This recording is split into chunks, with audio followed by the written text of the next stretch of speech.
Nós vamos interromper somente essa noite a série em Romanos para tratar desse assunto que eu considero da mais alta importância e relevância para nós hoje. Primeira carta de Paulo aos Tessalonicenses, capítulo 4. Faremos a leitura do verso 1 até o verso 8. 1 aos Tessalonicenses 4, de 1 a 8. Ouçamos a leitura.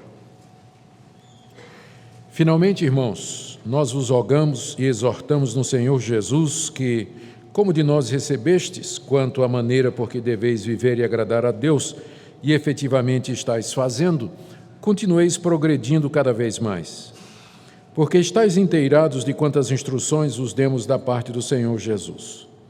Pois essa é a vontade de Deus, a vossa santificação, que vos abstenhais da prostituição, que cada um de vós saiba possuir o próprio corpo em santificação e honra, não com desejo de lascívia, como os gentios que não conhecem a Deus, e que nessa matéria ninguém ofenda nem defraude a seu irmão, porque o Senhor, contra todas essas coisas, como antes vos avisamos e testificamos claramente, é o vingador. Portanto, porquanto Deus não nos chamou para a impureza, e sim para a santificação. Dessarte quem rejeita essas coisas não rejeita o homem, e sim a Deus, que também vos dá o seu Espírito Santo. Até aqui a leitura da Palavra de Deus. Vamos orar pela iluminação do Espírito Santo nesse momento. Ó Deus, Tu que nos dás o Espírito Santo, conceda que esse Espírito nos conduza na compreensão da Tua Palavra, que Ele traga convencimento, quebrantamento, disposição para mudança, encorajamento, forças para mudar a todos aqueles que aqui nessa noite precisam ouvir esta palavra. Dá-nos, ó Deus, crescermos no conhecimento do Senhor. Abençoa o Teu povo com santidade.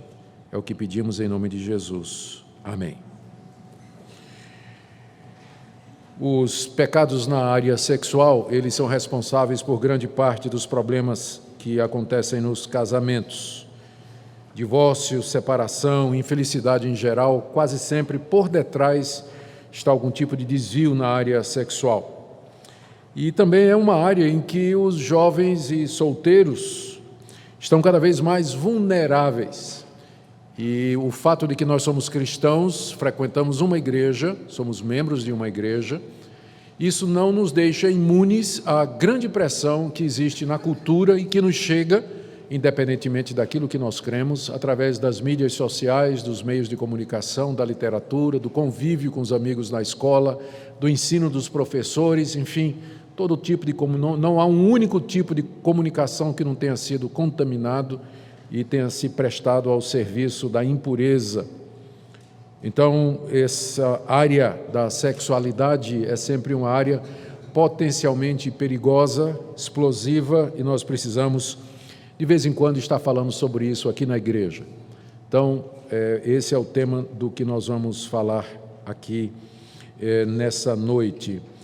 A situação está bastante complicada nos dias de hoje. Parece que as pessoas não têm mais noção do certo e do errado, depois do impacto do movimento do sexo livre, o amor livre, na década de 60 com os hippies, a liberação sexual promovida pelo feminismo radical, e também a agenda LGTB-KWYZ, eu não sei em que sigla vai, né, a força que eles vêm fazendo para acabar com todo tipo de regra e norma nessa área, tudo isso tem causado um impacto muito grande na nossa juventude.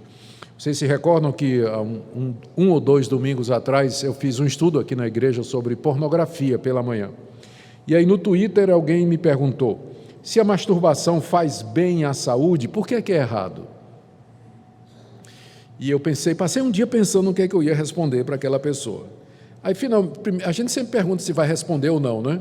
Que a gente tem que escolher as brigas em que a gente entra nas redes sociais. A gente tem que escolher aquela que sangra menos. Então, eu pensei, não é? Depois eu disse, eu vou responder. Minha resposta foi essa. O cristão, em matérias de ética sexual, o cristão não se guia por aquilo que é saudável ou não, mas por aquilo que a palavra de Deus diz. O sexo é bom e faz bem para a saúde, mas isso não quer dizer que então porque o sexo é bom e faz bem para a saúde, eu posso fazer sexo com quem eu quiser, da forma que eu quiser, a hora que eu quiser, na ocasião que eu desejar. Então, o cristão, ele, em matérias de ética e de comportamento, ele não é pragmático. Se você quer fazer como critério da sua vida, do que é certo e o que é errado, aquilo que é saudável ou não, vá virar vegetariano, siga uma religião oriental dessa, por aí, que aí sim, né, o certo é o que é saudável. Então, vá lá ser vegano, né, qualquer coisa dessa natureza. Mas se for cristão, o critério do certo e errado é o que a Bíblia diz, o que é que nos ensina a palavra de Deus sobre isso. Eu estava curioso o que é que... Eu já sabia, fazia algum tempo que eu não tinha lido, aí fui dar uma olhadinha, estava vendo até agora, o que é que a nossa confissão de fé da Igreja Presbiteriana, a confissão de fé de Westminster, ela tem uma seção sobre os 10 mandamentos. Então a seção é assim, o que é que diz o primeiro mandamento? O primeiro mandamento diz isso. O que é que o primeiro mandamento proíbe? O primeiro mandamento proíbe isso. O que é que o primeiro mandamento ordena? O primeiro mandamento ordena isso. Então, eu fui dar uma olhadinha no 7º mandamento. Qual é o 7º mandamento? Não adulterarás. Quais são os deveres exigidos no 7º mandamento? Os deveres exigidos no 7º mandamento são castidade no corpo e na mente e nas afeições, nas palavras e no comportamento. Essa palavra castidade é meio fora de moda, né? Quer dizer pureza, santidade. A preservação da castidade ou da pureza em nós mesmos e nos outros, vigilância sobre os olhos, e não tinha internet naquela época, tá?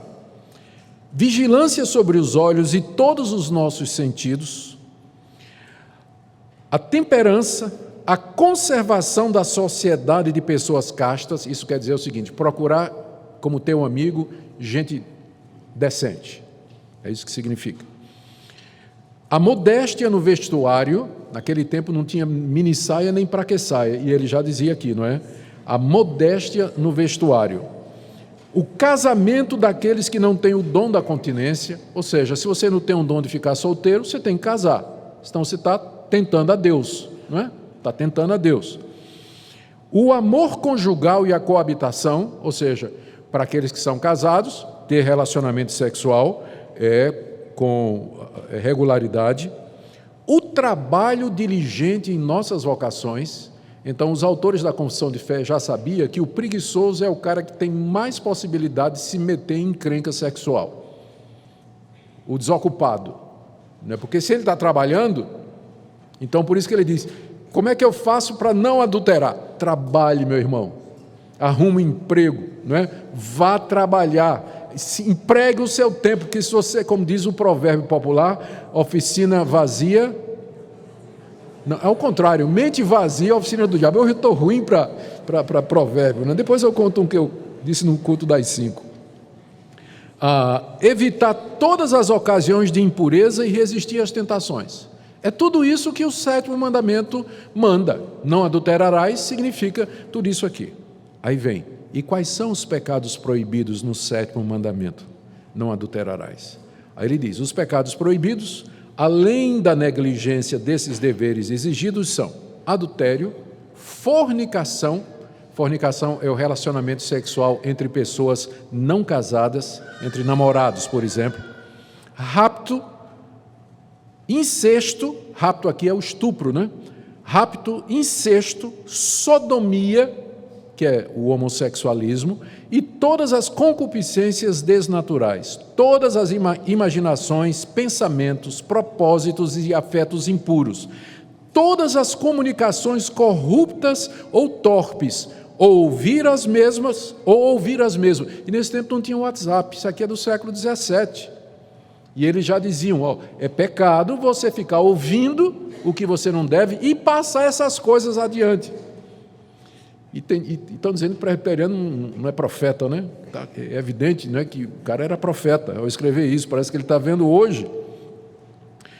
Os olhares lascivos, sabe o que é olhar lascivo? Eu não sei imitar porque eu não sei o que é, mas deve ser você olhar assim e com os olhos você já está tendo relação sexual, tem outro nome para isso, você olhar para aquela pessoa e você já se imaginar na cama com ela, né? É o olhar de lascívia.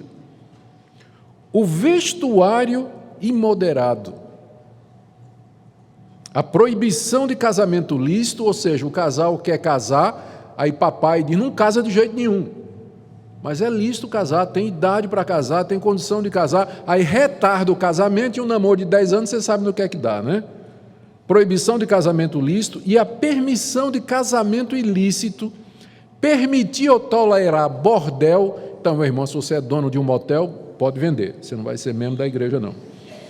Frequentar o bordel, que é o motel, votos embaraçadores de celibato. De repente você chega e faz um voto assim diante de Deus, eu não vou me casar, vou ficar solteiro, e você não tem um dom para isso. Aí de repente, quando você menos espera, virou a esquina, está a tentação ali e cai. A demora indevida de casamento, atenção senhores noivos, a secretária da igreja vai ligar para vocês, para saber o tempo de noivado, né? E nós vamos conversar com aqueles que já estão noivos há muito tempo, né? Então aguarde a ligação, estou zoando. O ter mais de uma mulher ou mais de um marido ao mesmo tempo é a bigamia, o divórcio ou o abandono injusto, a ociosidade, a glutonaria, a bebedice, a sociedade impura, cânticos, livros, gravuras, danças e espetáculos que provocam a impureza ou atos de impureza, quer em nós mesmos, quer nos outros. Está aqui a lista, tá? É a confissão de fé da nossa igreja. Para os oficiais da igreja, é aquela confissão de fé que na hora de você se tornar diácono, presbítero ou pastor, você diz que você aceita como sendo a correta interpretação da palavra de Deus. E os membros da igreja presbiteriana, eles sabem que é isso que a igreja presbiteriana acredita com relação à ética e à moralidade. Portanto, o que eu vou falar nessa noite aqui, não somente está dentro da Escritura, que é o mais importante, porque nós consideramos que a Bíblia ela está acima dos nossos documentos de fé, mas também está dentro dos nossos documentos de fé. Faz parte da ética da igreja presbiteriana, essas coisas que eu vou falar nessa noite. Muito bem, então vamos lá. Paulo escreveu essa passagem que nós lemos, primeira carta aos Tessalonicenses 4, de 1 a 8, dentro da parte prática da carta dele, não é? Ele tinha fundado a igreja na cidade de Tessalônica, numa de suas viagens missionárias, que está mencionada lá em Atos capítulo 17, de 1 a 9, depois você dá uma lidinha. Você vai ver que Paulo chegou ali, pregou o evangelho, uma igreja formou-se, mas tinha muita perseguição. E ameaçado de perder a vida, Paulo então sai da cidade. Não era tempo ainda dele dar a sua vida pelo evangelho, tinha muito trabalho para fazer, então ele sai da cidade para não morrer. E fica querendo voltar lá. Ele tinha passado no máximo 2 meses, o mais provável é alguma coisa entre 1 mês e meio na cidade. Foi só o tempo que ele teve com aqueles novos convertidos, não é? E ele desejava voltar para instruir aqueles irmãos, o trabalho mal havia começado. Mas ele não conseguiu voltar, finalmente ele mandou Timóteo, que era um ajudante seu. Timóteo consegue chegar até a cidade, obtém notícias da igreja, a igreja está bem, os irmãos estão firmes, eles estão com saudade de Paulo, eles entenderam porque é que Paulo tinha que sair, mas eles ainda ficaram, né, eles dizem que Paulo ficou devendo alguns ensinos, tinha coisas nas quais eles precisavam progredir. As informações de Timóteo estão aí no capítulo 3, verso 6.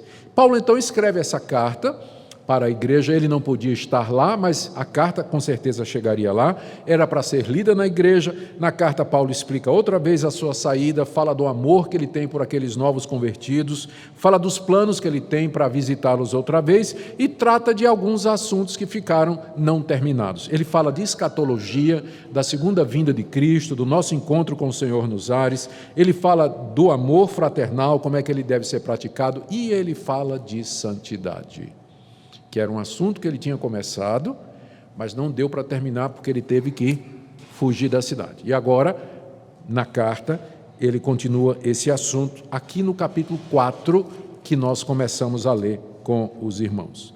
Aqui nessa passagem, Paulo trata particularmente da pureza sexual que devia marcar os cristãos. Eu quero dividir a passagem em 3. Nós vamos ver primeiro o que Paulo diz a respeito da vontade de Deus para os tessalonicenses em geral, que é a santidade.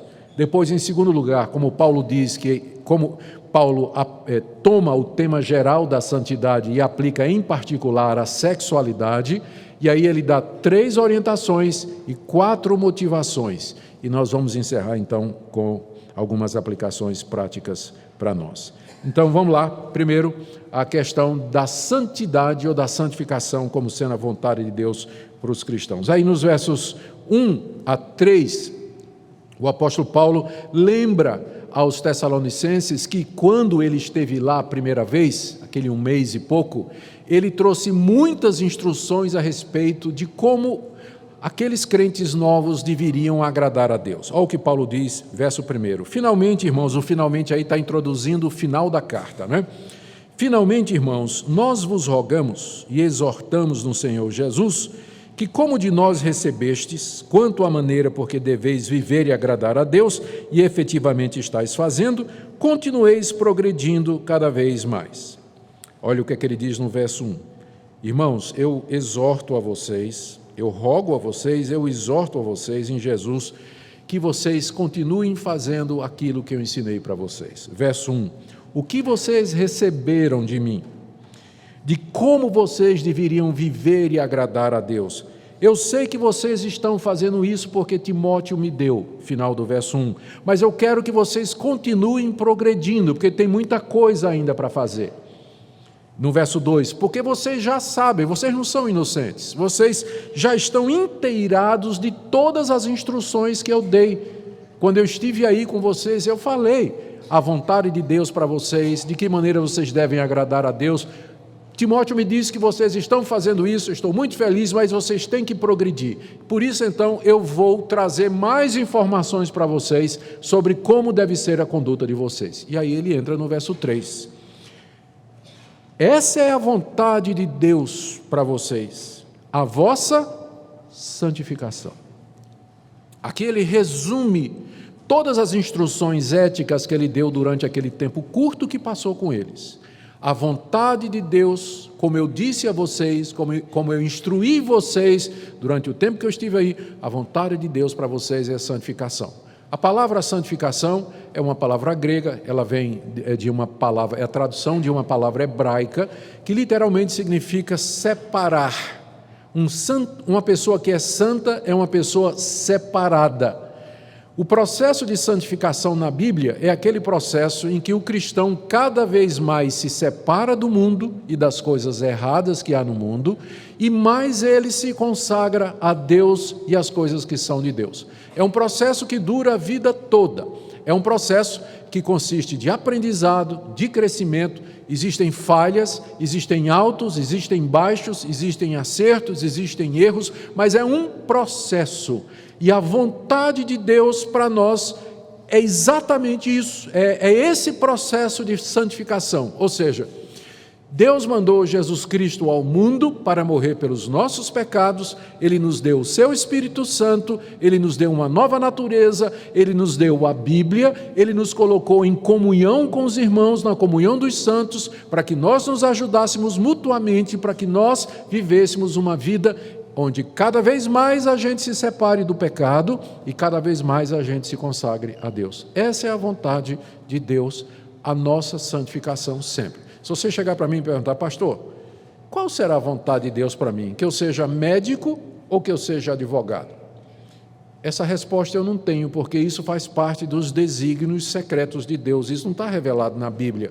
Mas eu sei que está revelado na Bíblia que a vontade de Deus para você é que você seja santo. Então isso funciona como uma espécie de orientação. A profissão ou a vocação que você vai escolher, ela tem que ser uma vocação onde você possa ser santo. Então já desista de comprar aquele motel, ou aquela casa de balada, ou aquela empreitada onde você certamente vai estar praticando o que é errado. Então, só de saber que a vontade de Deus é que você seja santo, já vai ajudar você a escolher a sua profissão, não é? E é claro, algumas profissões aí certamente não encaixam dentro da vontade de Deus. Então, eu não sei não me pergunte, eu não posso dizer, né, o que é a vontade de Deus com relação à sua vocação, o que é que você vai ser, o que é que você vai escolher, que vestibular você vai fazer. Mas eu sei de uma coisa, que o que quer que você escolha, Deus tem um princípio, uma orientação, você tem que ser santo. Ele chamou você, essa é a vontade de Deus, a sua santificação em todas as áreas da vida. Mesma coisa se você perguntar assim, pastor, eu não sei se eu caso com Maria ou com Zefa, né? Eu não sei se caso com Maria ou com Zefa. Eu também não sei se Deus quer que você case com Maria ou com Zefa, mas uma coisa eu lhe digo, você certamente vai casar com uma mulher que vai lhe ajudar a ser santo. Você não vai casar com uma mulher que vai ser um tropeço na sua vida e que vai lhe trazer tentações e vai fazer pressões e influências que vão prejudicar tremendamente o seu relacionamento com Deus. Então, eu não sei os detalhes da sua vida. Nesse ponto, essa vontade de Deus faz parte da sua providência e é uma vontade misteriosa. Mas uma coisa eu sei, a vontade revelada, geral de Deus para a sua vida, é que você seja santo. Essa é a vontade de Deus, a vossa santificação. Sobre isso não existe a menor dúvida. A menor dúvida. Em seguida, o apóstolo Paulo dirige esse assunto especificamente para a área sexual. Ele traz 3 direções de Deus, da parte de Deus, sobre a santidade na área sexual, e que estão aí nos versos 3 até 6. No verso 3 ele vai dizer a primeira orientação, que é que nós nos abstenhamos da prostituição. A segunda é, verso 4, que cada um de nós saiba possuir o próprio corpo em santificação e honra, e não com desejo de lascívia. E a terceira é que nesse assunto de sexualidade ninguém ofenda ou defraude o seu irmão. São 3 orientações que o apóstolo Paulo está dando aqui. Esse é um assunto extremamente importante, eu volto a dizer, e ele também é bastante atual. Não faz muito tempo eu estava conversando com um rapaz evangélico, ele se converteu depois de adulto, né? Depois de grande, né? Ele já tinha tido uma vida muito imoral e ele resolveu que ele queria viver agora certo. Se ele fosse namorar, ele iria namorar para casar, e o namoro, um namoro cristão, namoro bíblico, não é? E ele disse, pastor, eu estou com um problema, porque arrumei 2 namoradas, todas as 2 evangélicas, e acabei com todas as 2 porque elas queriam ter sexo antes de casar. Eu disse, meu irmão, eu acho que eu vou ficar sem namorar. Eu disse, sim, meu irmão, fica sem namorar e vai orando, porque está difícil, mas você vai encontrar. Está nesse nível. Essas orientações, portanto, elas são extremamente apropriadas. Então vamos lá para a primeira que o apóstolo Paulo coloca aqui. Verso 3. Esta é a vontade de Deus, a vossa santificação. O que é que isso significa em termos práticos? Primeiro, que vos abstenhais da prostituição.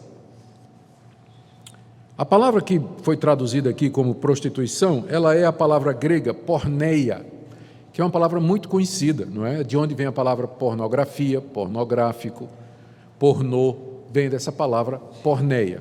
Ela, na verdade, não significa prostituição como foi traduzido aqui. Ela significa imoralidade sexual.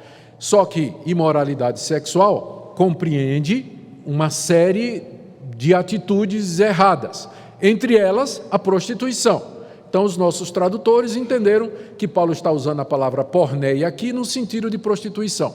Mas a palavra porneia significa fornicação, que é o relacionamento sexual entre pessoas solteiras, pessoas que não são casadas, por exemplo, namorados, né, que vão para a cama, então eles estão cometendo fornicação.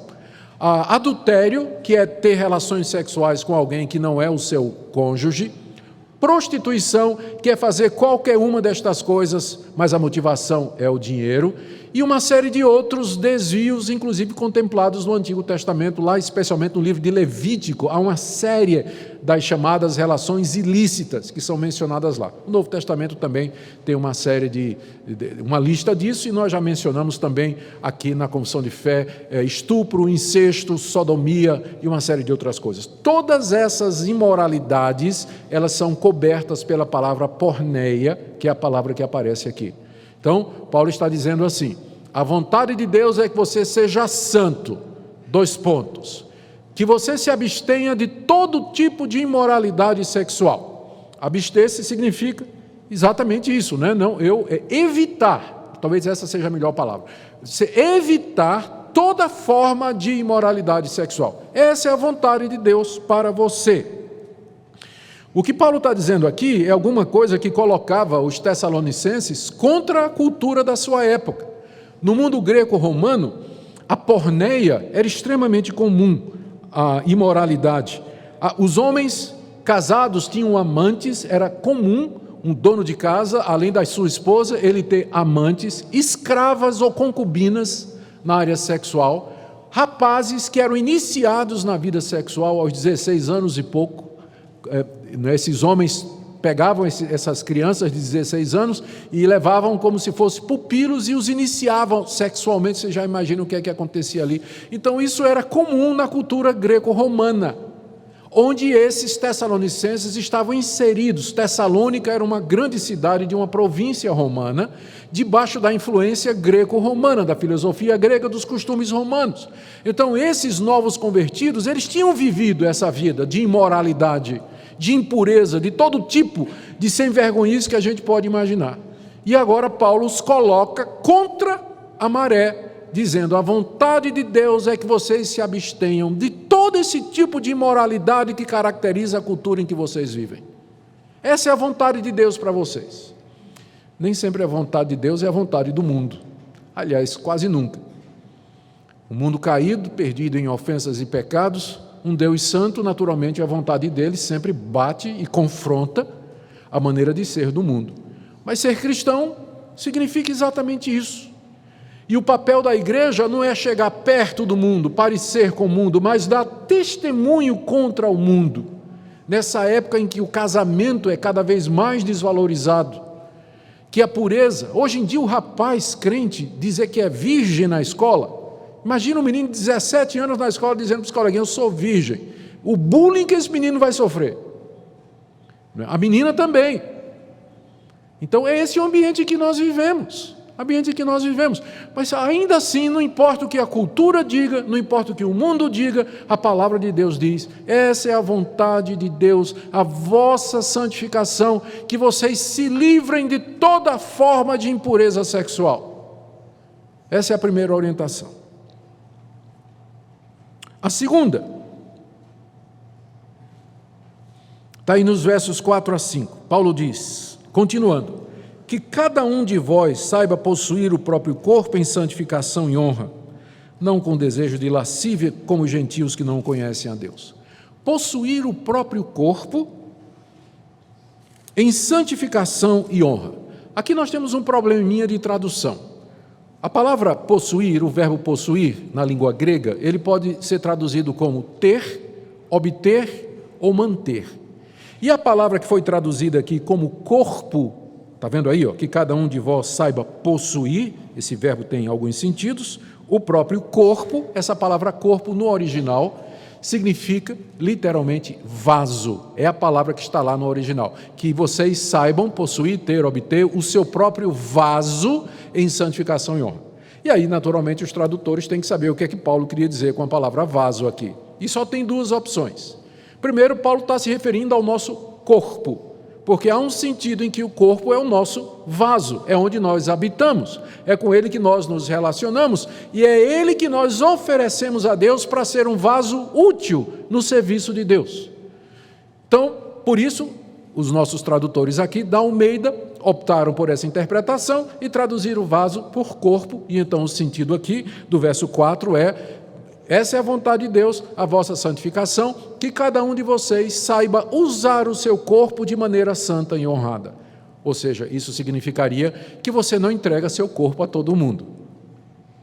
Que você não vai usar o seu corpo para fazer o que é errado. Que você não vai deixar alguém tocar o seu corpo que não tenha direito de fazer isso por legítimo casamento. Que você não usará os membros do seu corpo como membros da impureza e da imundícia. Então, é nesse sentido que o crente ele tem que saber usar o seu corpo de maneira santa e de maneira honrada, e não como os pagãos que usam o seu corpo para obter prazer, entregam seu corpo a qualquer pessoa e a muitas pessoas, de qualquer maneira, em qualquer lugar, de qualquer forma, desonrando o corpo, o vaso que Deus nos deu.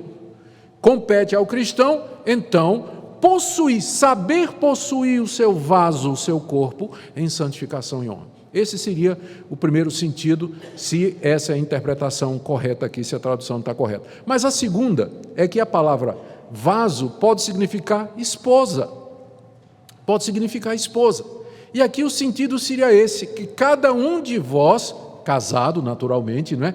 Saiba ter a sua esposa ou manter a sua esposa de maneira santa e honrosa. Vocês que têm aí a nova versão, a nova tradução na linguagem de hoje, ou a nova versão internacional, vocês vão ver que eles já optaram por essa tradução, ou lá na nota de rodapé tem uma notinha dizendo que essa tradução também é possível.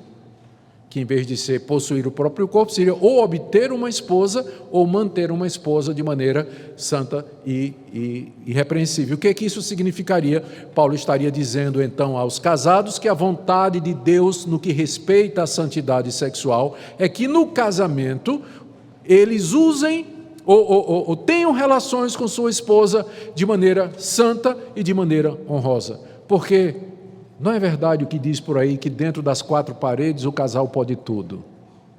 Isso é o que diz aí, não é? Isso é o que diz aí. Mas há limites colocados pela palavra de Deus. Casamento também não é liberou geral. Há limites também colocados pela palavra de Deus. E aí, nesse caso, Paulo estaria se referindo a isso aqui. Que você saiba se relacionar com a sua esposa, com o corpo dela, o vaso que é o corpo da sua esposa, de uma maneira santa e honrada. Os nossos tradutores preferiram a primeira opção, que eu acho que também é a mais correta, porque ela é mais ampla e engloba a segunda.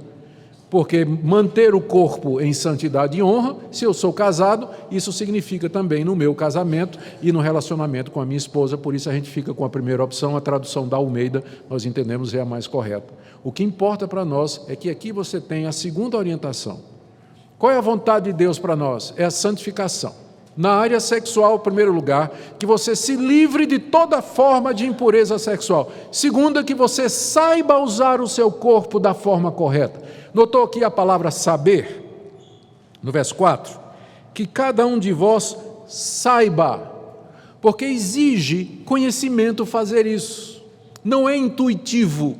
Se você deixar a intuição levar você vai estar usando o seu corpo para fazer um monte de bobagem e porcaria por aí. Então você precisa saber o que é que Deus diz na Bíblia sobre como eu devo usar o meu corpo, com quem eu posso usar, para fazer o quê, quando.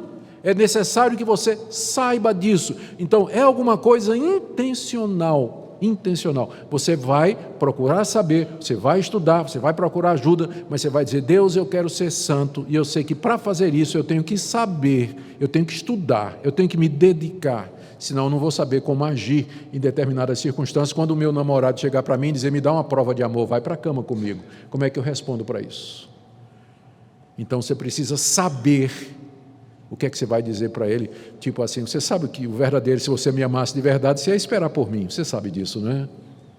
Se você me ama de verdade, você vai esperar por mim. Então não é amor isso que você está dizendo. Bom, vamos para o terceiro ponto aqui do apóstolo Paulo, que está no verso 6. Ele diz que nessa matéria, a matéria aqui é todo esse assunto que ele vem tratando, e que nessa matéria ninguém ofenda nem defraude a seu irmão. Então, o que seria defraudar? Ofender é fácil, né? A gente sabe o que é, mas defraudar. Defraudar significa você enganar uma pessoa, tirar proveito de uma pessoa. Talvez seja a melhor frase, né? Você tira proveito de uma pessoa, você enganar uma pessoa e tirar alguma coisa dessa pessoa para o seu próprio benefício, alguma coisa que não lhe pertence. Aplicado ao que Paulo está dizendo aqui, defraudar o irmão seria, por exemplo, você chegar para se você é homem, você chega para uma irmã da igreja e você engana aquela irmã, ilude aquela irmã, talvez com promessa de casamento, promessa de fidelidade, declaração de amor, mas no fundo o que você quer é levar ela para a cama. Ou vice-versa, uma moça que faz a mesma coisa com o rapaz. Chama-se defraudar, dar uma falsa esperança, tirar alguma coisa que não lhe pertence através do erro e através do engano. A mesma coisa pode ser aplicada no casamento. E aí o adultério seria a expressão, né, prática da defraudação no casamento. Ninguém defraude a seu irmão nessa matéria. Ninguém defraude a seu irmão nessa matéria, ou seja, não engane. Não engane. Aí você diz assim, pastor, mas na verdade, né, os dois fizeram isso de consentimento mútuo, né? Sim, então é defraudação mútua. Está errado os dois do mesmo jeito. Estão se iludindo com ideias do tipo assim, sexo é permitido, sexo é bom, casamento é coisa ultrapassada, retrógrada. Eu já sei o que é que vão dizer quando esse vídeo for colocado no YouTube, né, no canal da nossa igreja, que tem milhares de visualizações toda semana. O pessoal vai comentar lá no YouTube dizendo, esse pastor é um dinossauro. Sim, aparece direto, né? Pastor retrógrado, fascista, homofóbico, direto, estou cansado de ouvir isso aí. Vai dizer isso aí. Pastor, essa sua ética, ela já não bate mais com o mundo atual. E o pior é que tem muito evangélico que diz isso. Evangélicos que fazem esses comentários, né?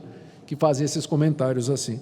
Eu não me interesso o que é que eles pensam, se é antigo, velho, ultrapassado ou não. Eu sei, na verdade, que é muito atual, porque é de Deus isso aqui.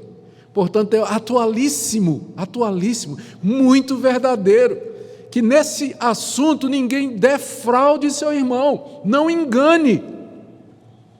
Tipo assim, tendo relações antes do casamento, isso é defraudação, isso é fornicação.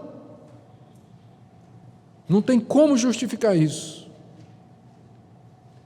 Agora Paulo dá 4 encorajamentos, ou 4 motivos para você fazer o que ele está dizendo aqui. O primeiro está ainda no verso 6, final do verso 6, ele diz assim, eu vou ler o verso todo que faz sentido melhor. Nessa matéria, ninguém ofenda nem defraude ao seu irmão. Aí vem o motivo, a palavra porque introduz o motivo. Porque o Senhor, contra todas essas coisas que ele acabou de escrever, o Senhor, contra todas essas coisas, como antes vos avisamos e testificamos claramente, Ele é o vingador. Esse é o primeiro motivo que Paulo dá para que você não defraude seu irmão, para que você use o seu corpo da forma correta e para que você se livre de toda forma de imoralidade. É que Jesus Cristo é vingador destas coisas. Mas como vingador? Ele é ofendido pessoalmente com isso? Sim. Jesus se sente ofendido pessoalmente com isso, por isso que ele diz, eu vou me vingar disso. Mas em que sentido a imoralidade é uma ofensa pessoal a Jesus Cristo? Ora, o nosso corpo é o quê? Membros de Cristo, não é? Não é isso que a Bíblia diz? Não sabeis que o vosso corpo, que os vossos membros são membros de Cristo, que habitam em vocês pelo Espírito Santo? Então toda imoralidade é uma ofensa direta contra Jesus Cristo. E Paulo já tinha explicado isso aos Tessalonicenses quando esteve lá, não foi? Ele diz aqui, eu já avisei para vocês, já testifiquei, Cristo é vingador dos pecados na área sexual que o crente comete.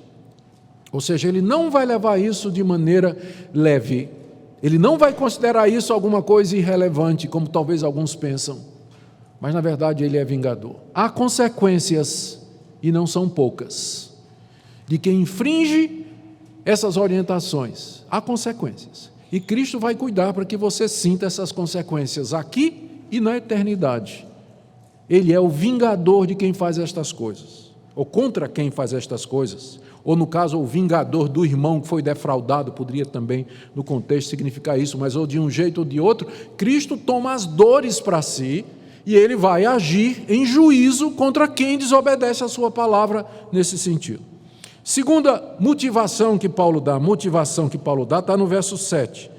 Porquanto Deus não nos chamou para a impureza, e sim para a santificação. Deus nos chamou para quê? Para que Jesus Cristo morreu na cruz? Para que Ele derramou seu sangue precioso naquela cruz? Para que Ele agonizou horas ali pendurado no Calvário?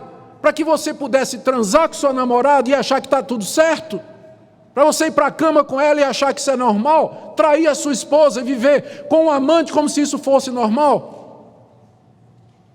Ele nos chamou. Deus não nos chamou para a impureza. O Evangelho não vem como uma desculpa para as pessoas, do tipo assim: não, Cristo morreu por mim na cruz, eu sou eleito de Deus, meus pecados estão perdoados, então eu posso viver de qualquer maneira, Deus não vai se importar.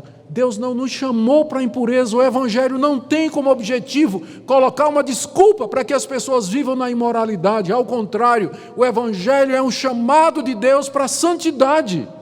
Ele morreu na cruz exatamente para isso, para nos redimir, não somente da culpa, mas também do poder do pecado e, finalmente, da presença do pecado quando ele voltar a segunda vez.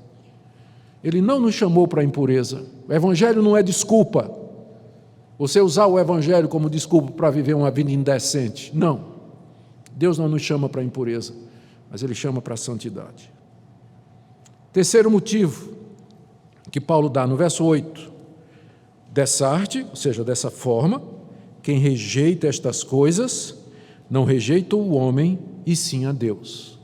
Por quê? Porque a vontade de Deus é a santificação. E Paulo está ensinando isso.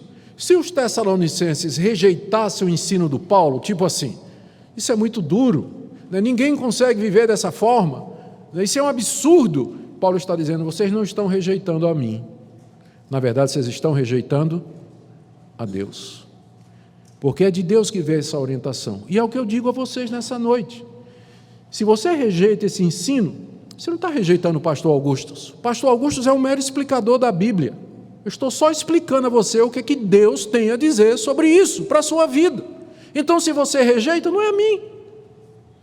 Você está rejeitando o próprio Deus, que diz que a vontade dele é a santidade no seu comportamento, no seu casamento, no seu namoro.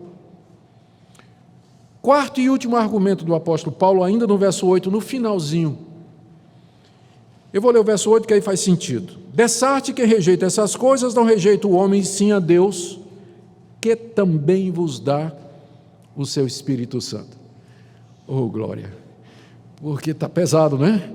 Vinha pesado, e Paulo termina dizendo: esse Deus que é vingador, esse Deus que quer a santidade e não a impureza, Ele é o Deus que também dá o Espírito Santo para que você possa obedecer.